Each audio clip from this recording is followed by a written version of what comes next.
When I say I have 6,000 records, I actually mean vinyl records and CDs and cassette tapes combined. So maybe I should say 6,000 Discogs items instead. Although to be perfectly honest, my Discogs collection lists only about 5,500 items right now. But I keep finding stuff in the shelves that it somehow isn't listed in my collection, despite me thinking I was thorough. So I'm going to round it up to an even 6,000. And, eventually it's going to get to 6,000 anyway, because I have no plans to stop buying physical media, although maybe I should. Okay, so why do I have these particular 6,000-ish records? How did I choose what to buy and what not to buy?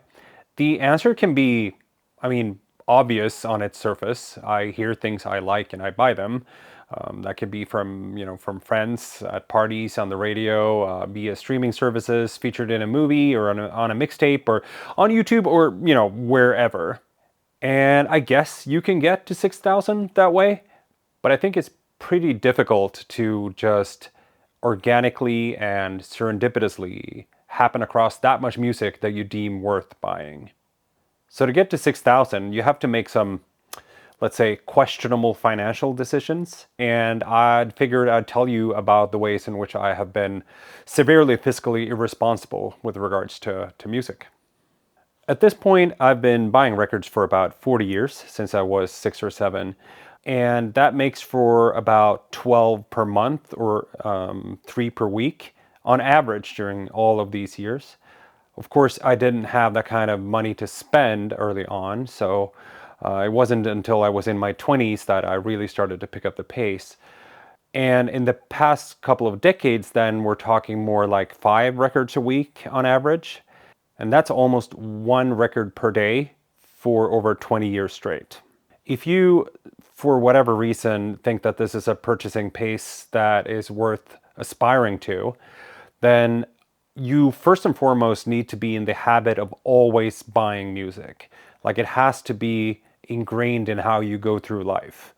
In my personal version of Abraham Maslow's hierarchy of needs, music has basically been at the foundation level alongside, water, food, and shelter for as long as I can remember.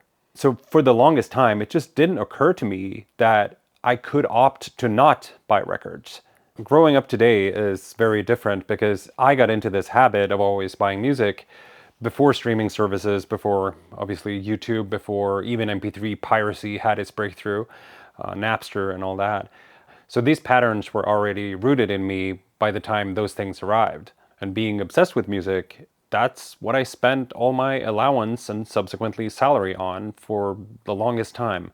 So by the time we got to streaming and all of those things, my patterns and habits were already super deeply ingrained. I was a person who buys music. I was a person who buys physical media.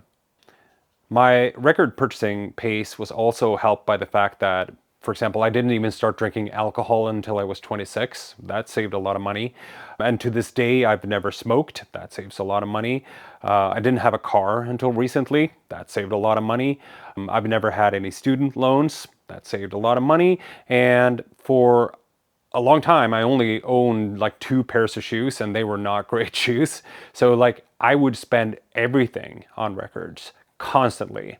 I would rather eat canned beans for weeks on end rather than miss out on some new releases.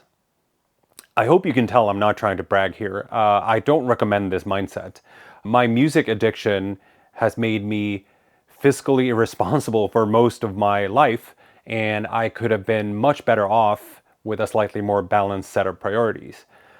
But hey, I managed to not become homeless, and for better or for worse, I now have 6,000 records. And if music is the biggest passion in my life, have I been wrong to make it my biggest priority? But okay, back to the question here. How did I choose what to buy? I envy people who are truly open-minded and receptive to new music, who can hear something entirely new, unlike anything they've ever heard before, and just immediately be able to tell whether that is something worth pursuing for them. I can't do that. I have my biases, and then I'm stuck in my tracks a lot as a person.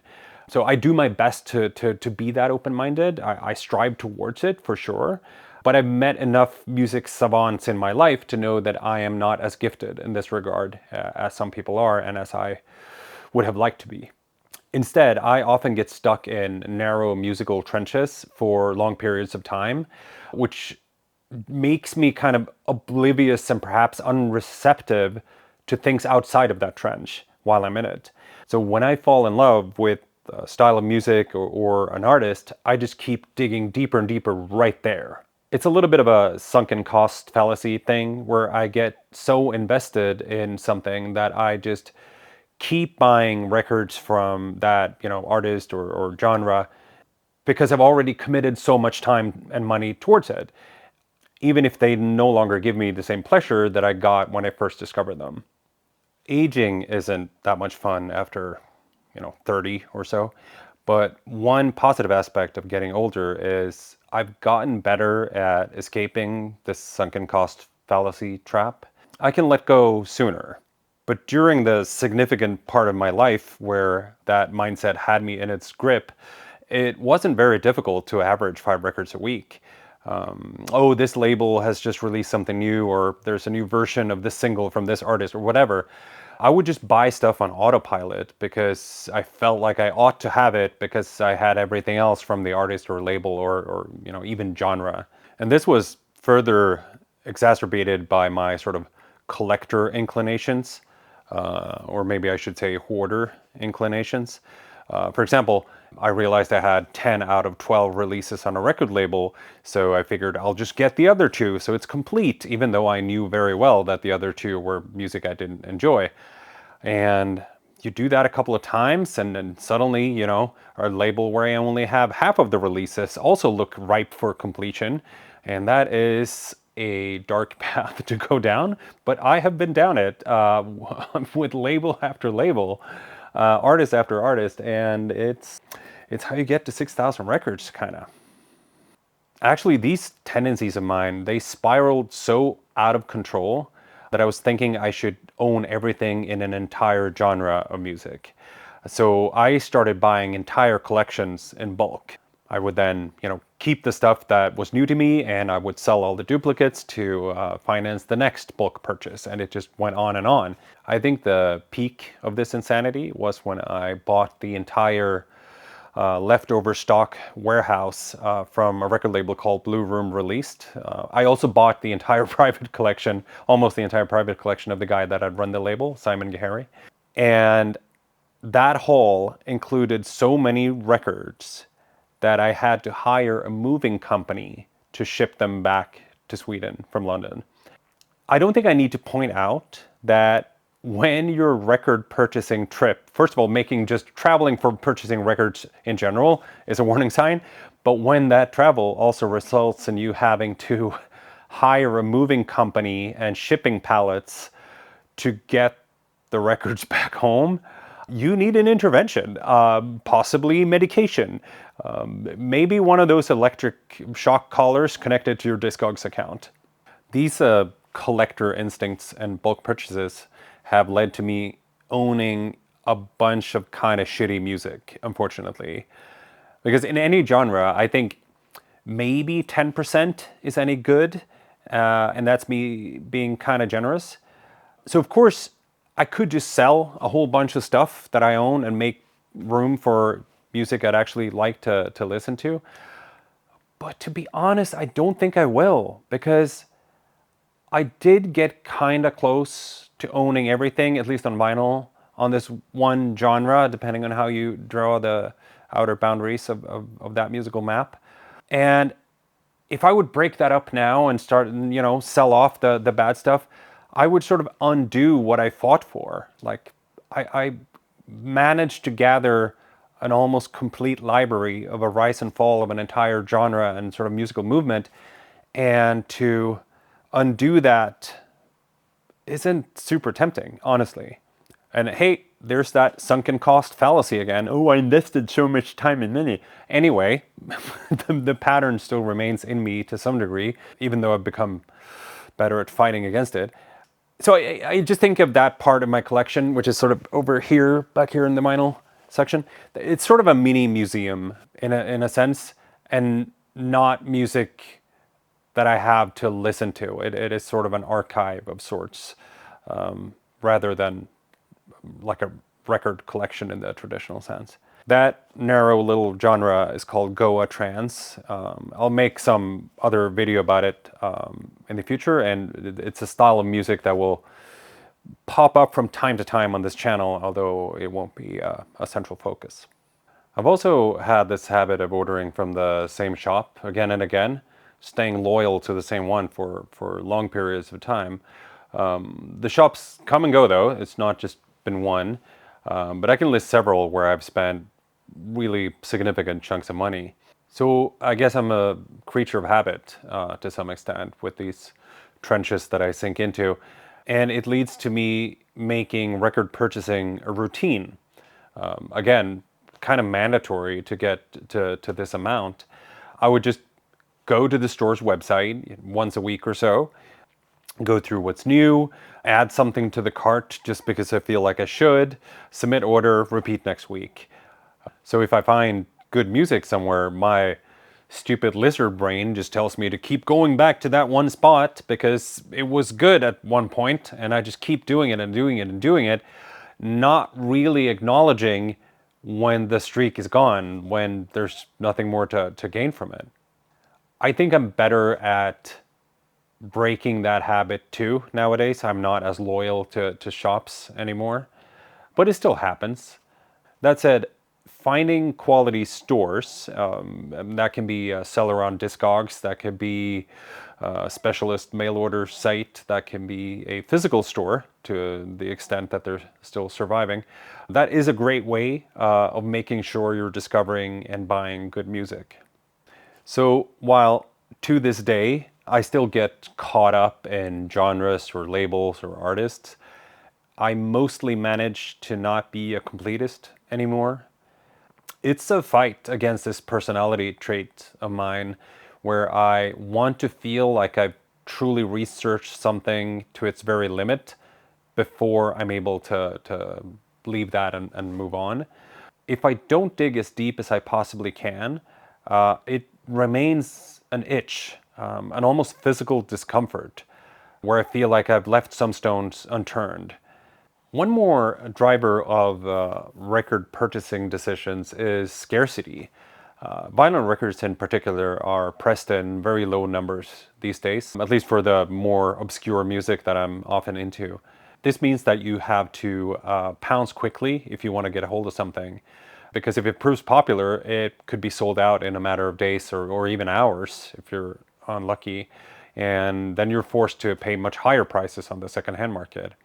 So I will gamble sometimes and hope something will prove to be as good as a sample indicated, or sometimes I gamble on something where there aren't even samples available. I will buy something, well, not blindly, but deftly.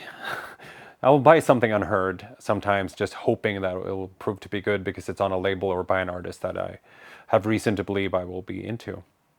This gambling does not have the most ideal win ratio. I should admit as much. But sometimes I do strike gold this way, and maybe that means it's worth it. At least if I sold the stuff that ended up not being very good, that would sort of excuse this behavior. But I'm really bad at selling records, as you can see. You don't get to 6,000 by selling records all the time either. The hoarder in me just insists on keeping everything. It's not good. It's, again, I'm not bragging. This video is not bragging. I am not proud of this behavior. This is a confession more than anything. I'm painfully aware that I should objectively sell records that I never listen to and don't like. It would free up space and money for things I do like and want to listen to. It's a no-brainer. It would lead to a more distilled and curated collection that I can derive more pleasure from. But a very stupid impulse in me tells me no every time I think about selling something. And I'm weak-minded enough to be bullied by my own impulse. So here we are. So while I have a lot of records, and there's certainly quite a lot of breadth in my collection, it is mostly a set of separate islands of niche genres shaped by my shifting obsessions, rather than a sort of more interconnected musical landscape. Of course, there are common features across these stylistic islands, since it's my preferences and instincts that have ultimately shaped what I get attached to.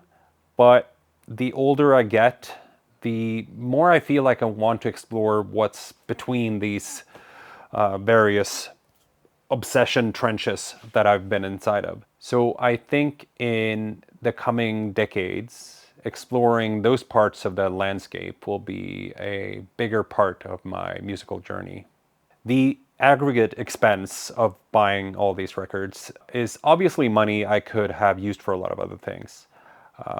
We've had lossless streamings for at least a decade now, and that period alone could have saved me a lot of money and saved the planet the burden of all this plastic being manufactured and shipped around. But the past is what it is, and I got a hold of a lot of amazing stuff doing what I've done, and I do actually love having lots of records. So to wrap it up, this video has been filled with a lot of self-flagellation about my record buying habits. Again, I'm not necessarily proud of how I've amassed these particular 6,000 records, but I hope it's been entertaining to hear me explain it. And now I want to know, how do you decide what to buy? Do you ever sell records? Please let me know in the comments. I would be glad to learn some better behaviors from you guys. All right, enough YouTube maybe. Go play something. Have a nice one.